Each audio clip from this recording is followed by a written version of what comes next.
Bapak Ibu Saudara yang terkasih di dalam Tuhan, Salam. Kita bersyukur setelah kita merayakan Paskah minggu kemarin, dan hari ini kita kembali di dalam ibadah minggu seperti biasa. Yang minggu kemarin kita diingatkan bahwa kalau hari minggu kemarin itu sebuah Paskah yang besar, saudara, dan hari ini adalah seperti sebuah Paskah yang kecil, merayakan kebangkitan Kristus.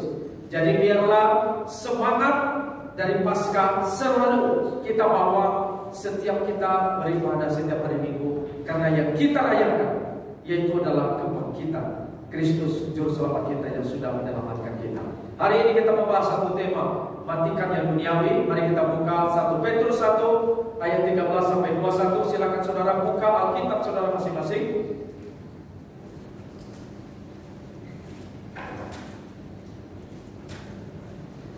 Saya akan membacakan untuk kita firman Tuhan ini. Saudara bisa mengikutinya di dalam hati. Dimulai dari ayat 13 sampai ke 21. Demikian firman Tuhan. Sebab itu, siapkanlah akal budimu, waspadalah dan letakkanlah pengharapanmu seluruhnya atas kasih karunia yang dianugerahkan kepadamu pada waktu penyataan Yesus Kristus.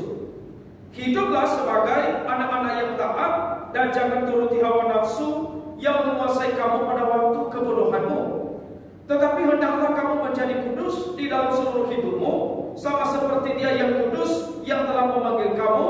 Sebab ada tertulis, kuduslah kamu sebab aku kudus. Dan jika kamu menyebutnya Bapa, yaitu Dia yang tanpa memandang muka menghakimi semua orang menurut perbuatannya, maka hendaklah kamu hidup dalam ketakutan selama kamu menumpang di dunia ini. Sebab kamu tahu bahwa kamu telah ditebus dari cara hidupmu yang sia-sia, yang kamu warisi dari nenek moyangmu, itu bukan dengan bara yang fana, bukan pula dengan perak atau emas, melainkan dengan darah yang mahal, yaitu darah Kristus, yang sama seperti darah anak domba yang tak bernoda dan tak bercacat.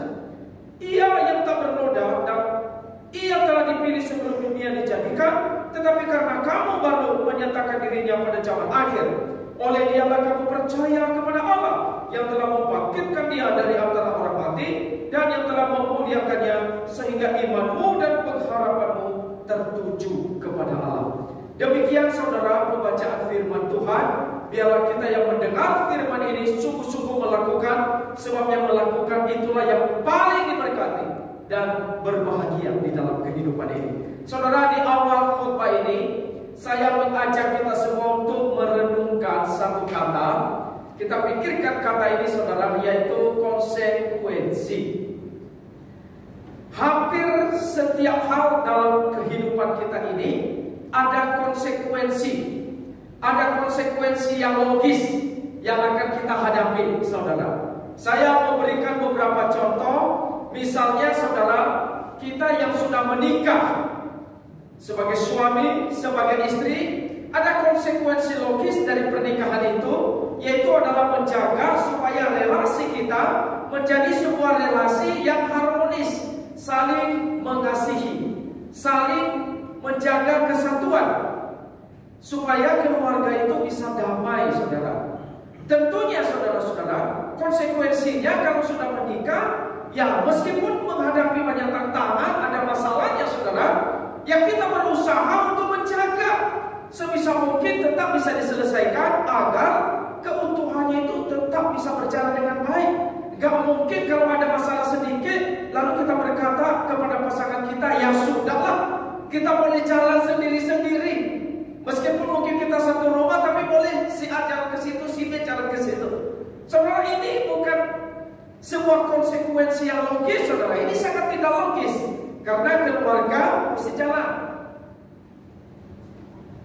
berbarengan, saudara. Jadi jangan sampai ada perpecahan di dalamnya, begitu ya, di antara relasi sebagai suami dan istri. Demikian juga saudara, kalau kita lihat misalnya itu di dalam kehidupan kita bekerja. Ketika kita masuk di dalam sebuah pekerjaan, saudara, maka tidak bisa tidak itu kita mesti ada konsekuensinya. Sebagai seorang karyawan misalnya, kita mesti saudara. Dan pulang tentunya tepat waktu. Ya kita nggak bisa curi start pulang, saudara. Seluruh aturan di dalam perusahaan pekerjaan itu kita mesti ikuti. Kita nggak bisa seenaknya. Itu konsekuensi karena kita sudah diterima, kita dipanggil, kita dipercaya. Yang tentunya kita konsekuensi logisnya adalah kita mengikuti aturannya. Misalnya lagi yang terakhir itu kalau kita kuliah, saudara. Ya, setiap orang bayar sekolah, ada kuliah itu ada konsekuensinya. Gak mungkin seenaknya mau jam berapa datang ke sekolah, datang ke kampus begitu. Gak bisa, saudara. Sudah diatur jam segini masuk, ya jam segitu masuk kuliah, masuk kelas. Gak bisa terlambat terus. Gak bisa pulang cepat terus. Termasuk bayar SPP, bayar uang kuliah juga. Mesti bayar tepat waktu. Kalau telah bayar pasti kena denda. Saya ingat sekali, saudara, dulu kuliah di STTRI telah sehari kena denda, saudara, 10%. Jadi itu ada aturannya, gak bisa seenaknya. Ada konsekuensi ketika kita masuk di dalam institusi seperti tempat kuliah begitu, saudara. Jadi dalam kehidupan kita bernegara, kehidupan bermasyarakat, kehidupan di dalam berkeluarga, bahkan dalam bergereja, saudara, itu ada konsekuensinya. Nah, saudara-saudara yang terkasih di dalam Tuhan, kalau kita melihat, kalau di dalam dunia ini ada konsekuensi yang logis yang kita hadapi, saudara, maka demikian juga di dalam hal-hal rohani, saudara. Ketika kita tahu kita sudah ditebus oleh Kristus, Kristus sudah mencurahkan darahnya yang mahal bagi penebusan kita. Konsekuensi logisnya pasti ada, saudara. Itu gak mungkin gak ada. Ada konsekuensi, ada respons yang kita mesti berikan karena kita sudah ditebus. Nah, saudara, ayat-ayat yang tadi kita baca ini, dari ayat 13 sampai 21, itu bicara soal konsekuensi. Itu bicara bagaimana respons kita kepada Kristus yang telah menebus kita dengan darah yang sangat mahal. Saudara, di dalam ayat 13 itu, maksudnya di dalam perikop yang sebelumnya, saudara, sebelum ayat 13, itu Rasul Petrus sudah bicara. Dari ayat 3 kalau saudara perhatikan, itu Petrus bicara soal keselamatan yang kita terima dari Tuhan, di mana kita sudah dilahir barukan, saudara, di mana kita diberikan sesuatu bagian yang tidak binasa, yang tidak cemar, yang tidak layu, yang sudah Tuhan sediakan buat kita di surga. Bahkan di dalam ayat 5 dikatakan bahwa kita dipelihara di dalam kekuatan Allah. Allah menjamin kehidupan kita sampai kepada kekekalan. Apa yang dijanjikan Allah itu pasti kita terima, gak bakal hilang. Jadi Petrus sudah berbicara soal keselamatan itu begitu sempurnanya, saudara. Nah, kalau kita, saudara-saudara, menerima sesuatu yang sempurna dari Allah, lalu konsekuensinya apa? Maka saudara-saudara, ayat-ayat yang tadi kita baca menegaskan kepada kita ada konsekuensinya. Konsekuensi itu kita bisa melihat, saudara, dari ayat 13. Di dalam ayat ini dikatakan, siapkanlah akal budimu, waspadalah, letakkanlah pengharapanmu atas kasih karunia. Ini konsekuensinya, saudara. Konsekuensinya adalah mempersiapkan pikiran kita. Konsekuensinya adalah bagaimana pikiran kita ini, saudara, jangan sampai bergeser dari apa yang diinginkan oleh Tuhan. Karena pengharapan kita ini ada di depan, saudara. Maka di dalam proses sampai penggenapan pengharapan itu, jangan sampai di tengah jalan itu akhirnya pikiran kita macam-macam, saudara. Akhirnya pikiran kita gak fokus, gak siap sebagai orang yang berlomba. Saudara, kata siapkan ini, saudara, di dalam bahasa aslinya itu, saudara-saudara, ini menggambarkan seseorang yang pakai jubah, saudara. Lalu kemudian jubahnya itu dia ikat supaya dia bisa berlari, bisa berjalan ke depan. Nah, saudara, pikiran yang dipersiapkan itu adalah satu pikiran yang difokuskan. Satu pikiran yang tidak mengikuti cara pola pikir dunia. Jadi menata pikiran, saudara, supaya apa, saudara? Betul-betul bisa fokus ke depan. Fokus kepada pengharapan yang disediakan oleh Allah bagi kita. Lalu waspada. Kita belajar berarti menguasai diri, saudara. Menguasai diri kita supaya bisa betul-betul kita bisa menjalani akan perlombaan ini dengan sangat baik sekali, saudara. Dan kemudian dikatakan, letakkanlah pengharapanmu terhadap kasih karunia, saudara, yang akan dianugerahkan kepada kita pada waktu penyataan Yesus Kristus, pada waktu yang akan datang, saudara. Jadi ada pengharapan bahwa nanti di masa depan itu kita akan terima sesuatu. Ini satu dunia yang akan datang. Jadi kita perlu mempersiapkan pengharapan kita. Nah, saudara, saya kurang tahu, saudara, ya, bagaimana cara kita menjalani akan kehidupan ini, saudara-saudara. Apakah kita hanya melihat dunia ini begitu nyaman buat kita, sehingga akhirnya perkara-perkara yang rohani itu jauh dari pikiran, jauh dari hati, jauh dari kehidupan kita.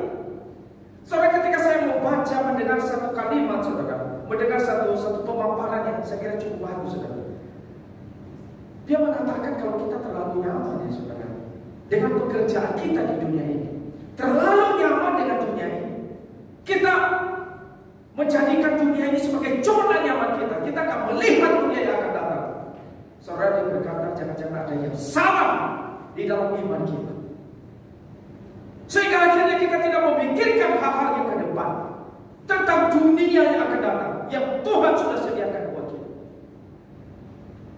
Dan berapa banyak orang Kristen, saudara, pikirannya itu, hatinya itu bukan terhadap apa yang disediakan oleh Allah, tapi terhadap apa yang diberikan, disediakan oleh dunia ini.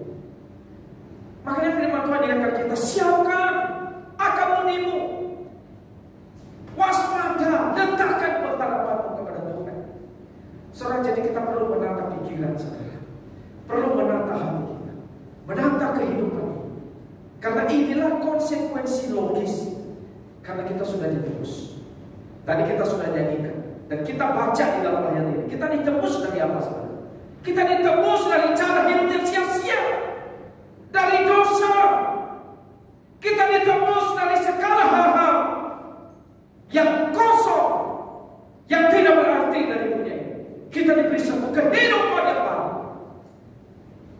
Maka kalau kita demikian, saudara, kita mesti jalani konsekuensi, karena kita sudah ditebus. Maka saudara, saya mau bahas satu hal. Saya menyimpulkannya begini: kalau kita sudah ditebus oleh Tuhan, maka saudara, kita perlu memiliki yang namanya komitmen total hidup bagi Allah. Komitmen total. Saya mau hidup, saya mau mematikan manusia lama, saya mau hidup sebagai manusia baru di dalam Tuhan. Saudara, di dalam ayat 14 itu begitu indah, saudara. Ayat 14 dan 15. Hiduplah sebagai anak-anak yang taat. Jangan turuti hawa nafsu yang menguasai kamu. Hendaklah kamu menjadi kudus di dalam seluruh hidup. Saya percaya, saudara, ini bukan hanya sekedar anjuran atau sekedar nasihat yang barangkali boleh dilakukan, boleh tidak dilakukan. Saya kira pengertiannya tidak demikian. Surah ayat ini saya percaya sekali adalah dituliskan kepada kita oleh Petrus berdasarkan pimpinan Roh Kudus, berdasarkan pewahyuan dari Allah Kudus, menuliskan firman ini sehingga betul-betul diterangi kepada kita. Apa sih yang perlu kita lakukan setelah kita ditebus oleh Tuhan? Ini dia, saudara. Kita hidup sebagai anak-anak yang taat. Kita perlu komit secara total kepada Tuhan. Karena kita ini sebenarnya, saudara, sebelumnya itu bukan anak-anak Tuhan.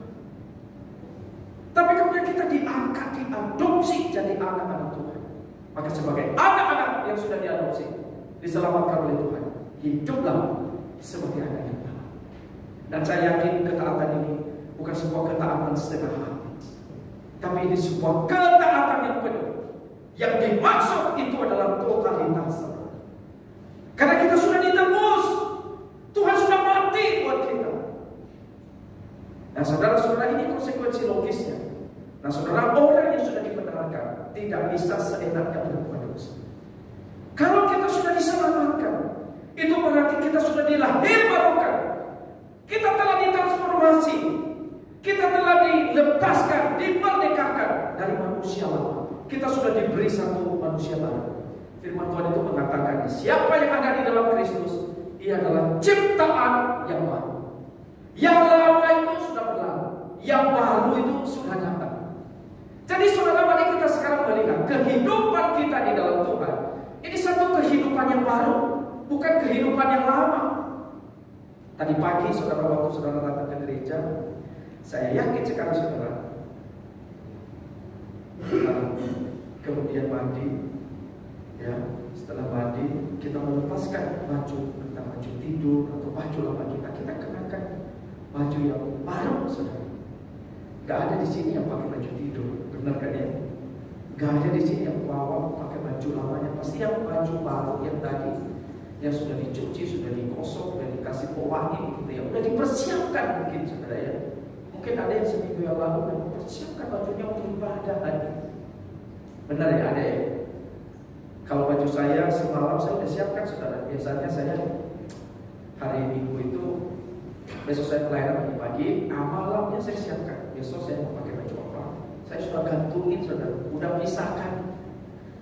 Kenapa? Ya itu menunjukkan saya mau siap besok karena saya mau beribadah, saya mau melayani. Jadi besok nggak cari-cari lagi gitu. Jadi kita udah siapkan. Nah, intinya saudara, baju yang lama, baju tidur kita lepas. Kita pakai baju yang baru. Nah, di dalam Tuhan sebenarnya saudara, baju yang lama atau hidup yang lama itu sudah dilepaskan oleh Tuhan melalui penebusan Kristus. Sehingga kita diberikan satu baju yang baru, sebagai manusia baru, sebagai ciptaan baru. Sehingga kita punya satu cara hidup yang tidak sia-sia lagi. Kita sudah ditebus oleh Tuhan. Tadi ayat itu kita baca sekali, kamu telah ditebus dari cara hidupmu yang sia-sia. Apa itu cara hidup yang sia-sia? Ya cara hidup berdosa yang tidak dikenal oleh Tuhan. Kamu sudah ditebus, artinya kamu sudah diberi satu hidup yang baru. Nah saudara-saudara, inilah yang kita dapat dari Tuhan. Dan kalau kita sudah dapat sesuatu yang indah dari Tuhan ini, saudara, maka apa yang perlu kita lakukan? Di ayat 14 itu jelas sekali, hidup sebagai anak yang taat. Bukan hanya itu juga saudara, dikatakan jangan turuti hawa nafsu yang menguasai kamu pada waktu kebodohan. Jangan turuti hawa nafsu. Hawa nafsu itu banyak sekali ragam dan bentuknya. Segala bentuk kedagingan yang ada di dalam diri kita. Saudara-saudara, seringkali kekristenan itu dihina saudara oleh orang-orang dunia, oleh karena banyak anak-anak Tuhan masih hidup di dalam hawa nafsu, banyak hidup di dalam kedagingan saudara-saudara. Maka firman Tuhan itu jangan hidup turuti hawa nafsu, tetapi saudara dikatakan hendaklah engkau menjadi kudus di dalam seluruh kehidupan. Jadi panggilan kita itu adalah panggilan untuk menjadi kudus. Kudus itu berarti kita berbeda dari dunia ini. Kita telah dipisahkan dari dunia ini, tidak serupa lagi dengan dunia ini saudara. Hidup kudus itu satu kehidupan yang dijalani menurut cara pikir, cara hidup yang sudah diberi oleh Allah melalui firman Tuhan. Jadi saudara yang terkasih di dalam Tuhan, kita sebenarnya di dalam Tuhan itu satu hidup yang paling-paling berbahagia. Karena Allah memisahkan kita dari dunia ini saudara. Sebenarnya orang Israel itu sangat berbahagia ketika mereka dibebaskan dari Mesir. Kenapa mereka harus berbahagia saudara? Tuhan mengasihi mereka. Tuhan memberi mereka hukum. Hukum itu diberikan supaya jangan kalian sama dengan bangsa Mesir. Tuhan memberi jalan untuk mereka, jalan hidup yang penuh dengan kebahagiaan. Tetapi persoalannya saudara, mereka bisa gampang atau bisa keluar dari Mesir. Tetapi mengeluarkan Mesir itu, mengeluarkan berhala Mesir itu dalam pikiran, dalam hati mereka seumur hidup saudara. Menjadi orang Kristen gampang kan? Agak-agak gampang saudara. Tapi menjalani kehidupan Kristen dengan sungguh-sungguh, dengan komitmen yang total, saudara, itu tidak mudah. Itu membutuhkan proses. Dan Tuhan ingin kita masuk di dalam proses itu. Tuhan ingin kita jalani proses pemudusan yang telah dianugerahkan oleh Allah kepada kita, sehingga sungguh-sungguh hidup kita kudus, makin hari serupa dengan Allah. Saudara yang terkasih di dalam Tuhan, lebih mudah yang mana?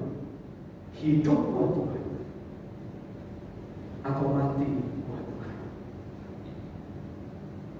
Saudara, ada yang bilang mati buat Tuhan gampang, mati udah selesai. Tetapi kalau mau tanya orang mau mati nggak buat Tuhan? Belum tentu, saudara. Kenapa? Karena ada ketakutan. Gak gampang. Kalau mati saja saudara gak gampang.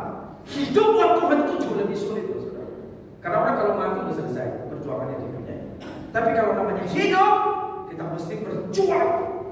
Kita mesti mengerjakan keselamatan ini dengan lebih baik.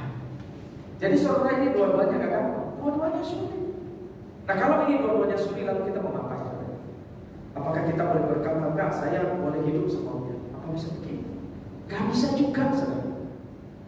Artinya apa? Meskipun di dalam kita mengikut Tuhan ada kesulitannya, saudara.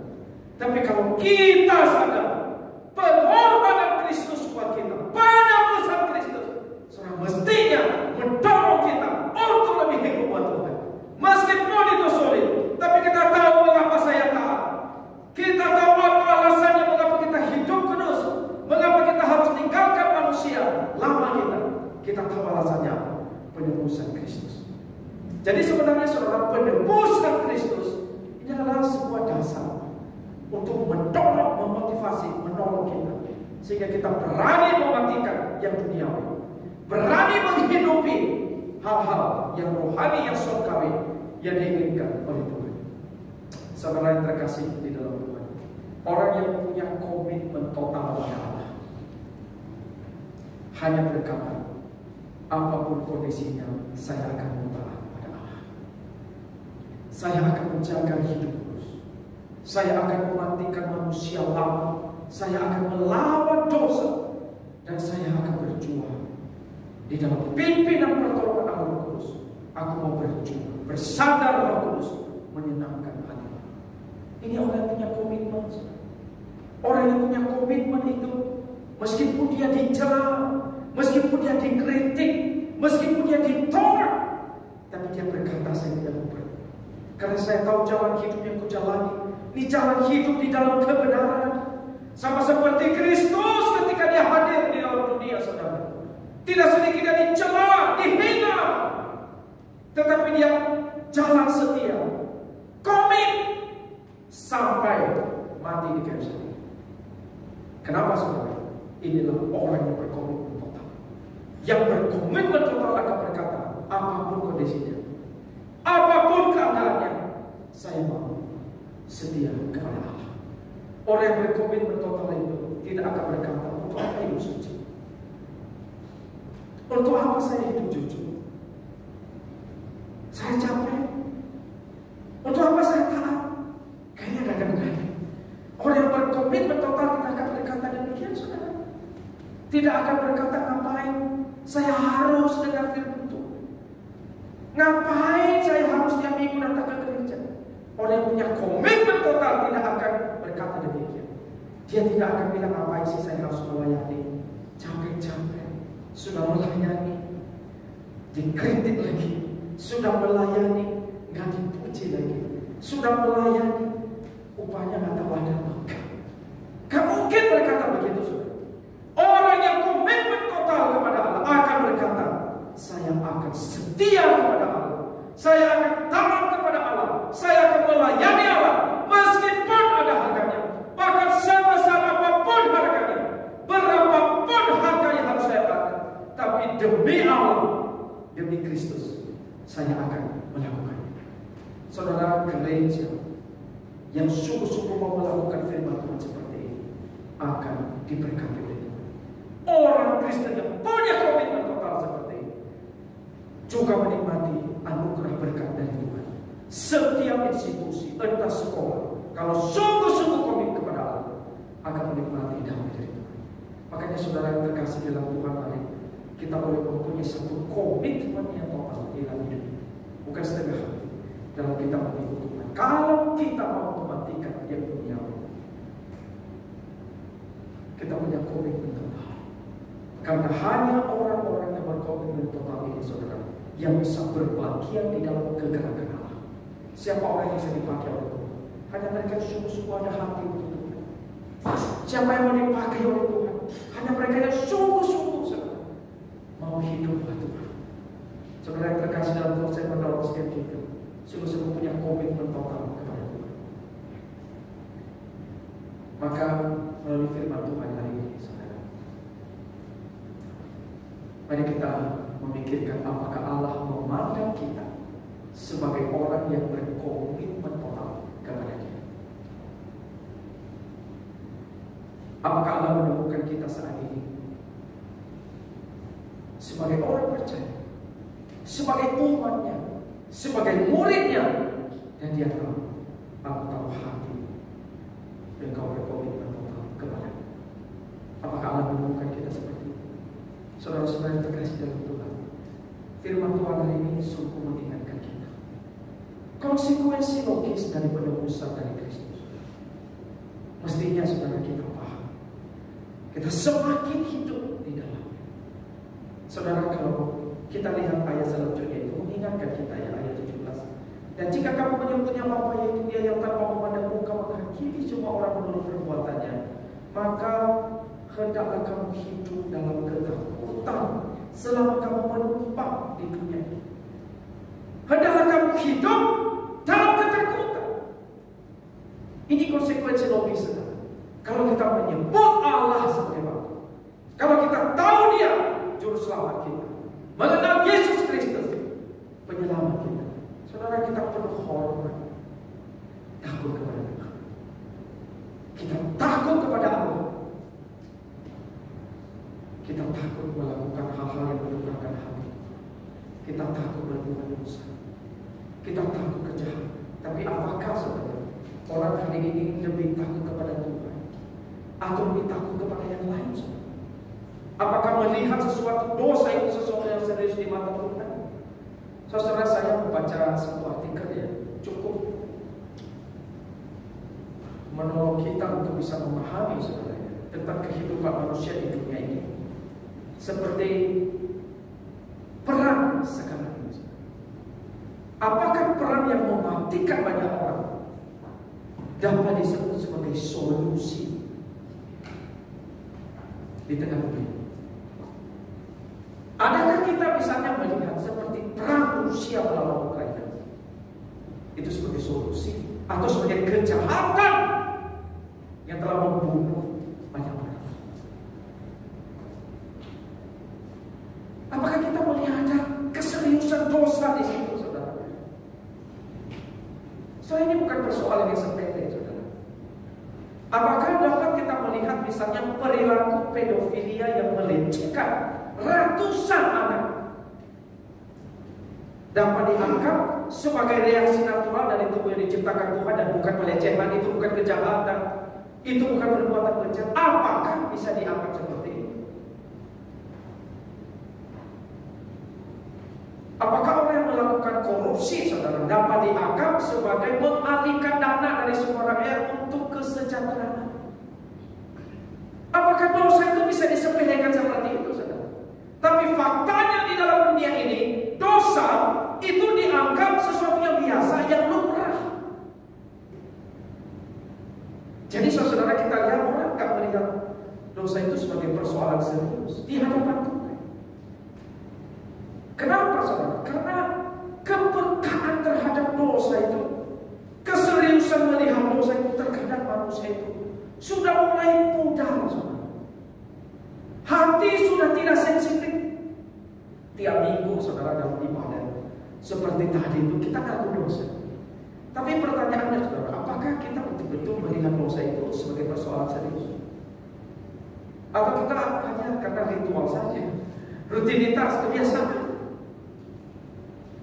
Adakah kita waktu kita jatuh di dalam dosa, kita tahu kita berdosa, adakah kita, Tuhan tolong saya berdosa, saya telah menyakiti hati anak saya telah menyakiti hati pasangan saya?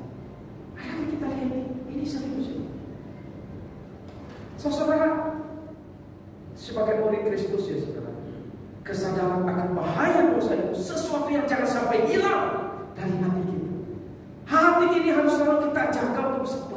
sensitif. Maka itu sensitif. Saya mencoba melihat saudara, mana bagian sensitif dari tubuh kita. Mata kita saudara, sangat sensitif sekali. Kadang-kadang saudara saya ke Pademangan gitu ya, naik motor dari sini, baru beberapa hari yang lalu saudara, lewat situ depan Angkor lurus, baru sampai ke 14. Kenapa di sini banyak sekali saudara?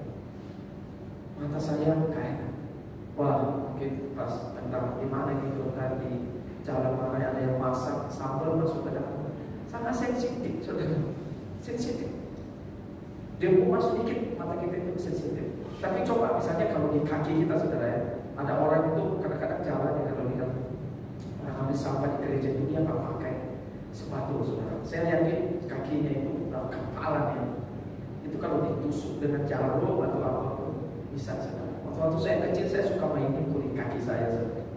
Bisa ditusuk pakai peniti, bisa dikantung di situ. Kenapa? Dia udah kepala, udah gak sensitif, udah gak peka. Nah bayangin saudara ya, kalau hati kita udah gak sensitif seperti itu lagi. Jadi akhirnya dunia ini melihatnya biasa aja.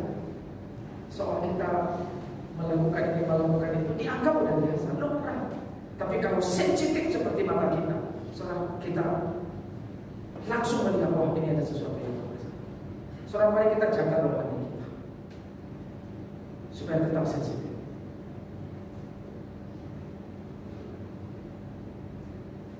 Penebusan yang dilakukan Kristus itu dasar utama untuk kita hidup bagi Allah. Penebusan Kristus itu adalah dasar utama untuk kita menjaga sensitif terhadap dosa. Karena ada pengorbanan, ada penebusan dari Kristus. Mari kita baca ayat 18.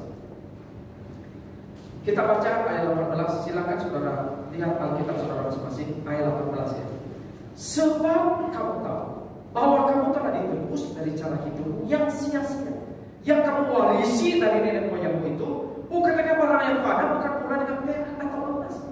Saudara perhatikan apa yang menjadi dasar kita sehingga kita mau taat, mau hidup kudus dan sensitif terhadap dosa.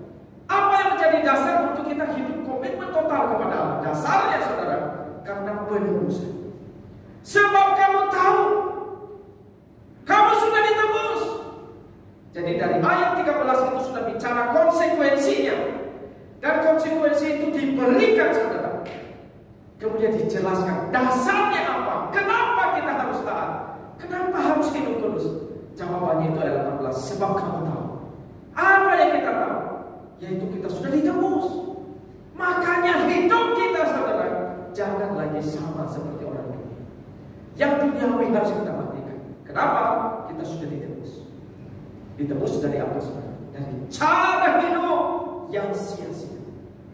Hidup di dalam dosa itu cara hidup yang sia-sia. Hidup di dalam dunia itu tidak bermanfaat.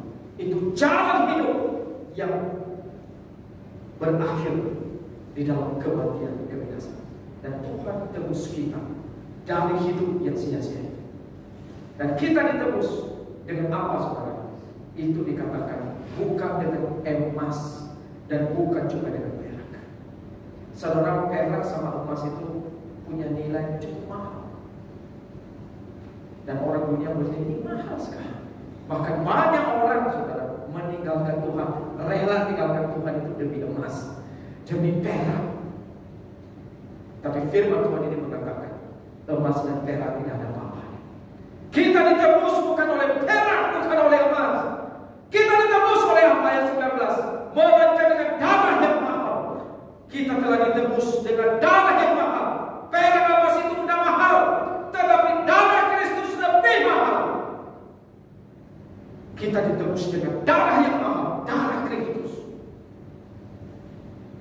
Maka seharusnya saudara, ketika kita bersyukur kepada Tuhan, penebusan Kristus yang telah mencurahkan darah, seharusnya menjadi syukur tertinggi kita di dalam kehidupan ini. Saudara, apakah kita melihat darah Kristus? Apakah kita melihat Kristus sendiri sebagai harta yang paling berharga dibandingkan dengan perak atau emas? Kita sudah ditebus bukan dengan perak dan emas, tetapi dengan darah Kristus. Apakah kita melihat Kristus sebagai harta berharga, sehingga kita mau berkata, Tuhan, aku mau taat, aku mau hidup benar, aku mau hidup kudus. Kalau kita sadar dan tahu, sungguh-sungguh berpegang kepada firman ini, bahwa penebusan Kristus menjadi dasar buat kita, saudara, kiranya ini boleh terus menyadarkan kita bahwa kematian Kristus, penebusan dari Kristus itu dasar buat kita jalani hidup yang kudus, hidup yang benar di hadapan Tuhan. Saya yakin tidak mudah bagi kita, saudara, untuk memberikan hidup kita. Tapi mari kita selalu ingat penebusan di Kristus ini. Tadi pagi di kawasan itu saya kepikiran satu hal. Waktu kita pulang keluar dari rumah Tuhan, kita kembali ke rumah, kembali ke tempat kerja seminggu ke depan, kembali dengan orang-orang di sekitar kita. Saudara, mari kita ingat satu hal. Demi penebusan Kristus, saya rela mengasihi orang-orang di sekitar saya. Demi Kristus, demi penebusannya, saya rela memperbaiki relasi saya dengan pasangan saya. Demi penebusan Kristus, saya rela hidup taat dan jujur, meskipun mungkin saya dicela. Demi Kristus, saya mau hidup bagi Allah. Mungkin banyak hal selama ini di tengah dunia ini, saudara, sudah mempengaruhi kita, merusak relasi kita dengan Tuhan dan sesama. Bahkan hidup kita sendiri itu mungkin juga rusak, saudara. Hati kita, pikiran kita. Tapi mari kita kembali. Demi Kristus, demi penebusan Kristus, kita mau hidup untuk Tuhan, untuk juru selamat kita. Kita sudah ditebus dari cara hidup yang sia-sia. Mari kita jalani cara hidup yang lebih bermakna, lebih bernilai, dengan tujuan dan arah yang jelas, menyenangkan hati. Mari kita tundukkan kepala.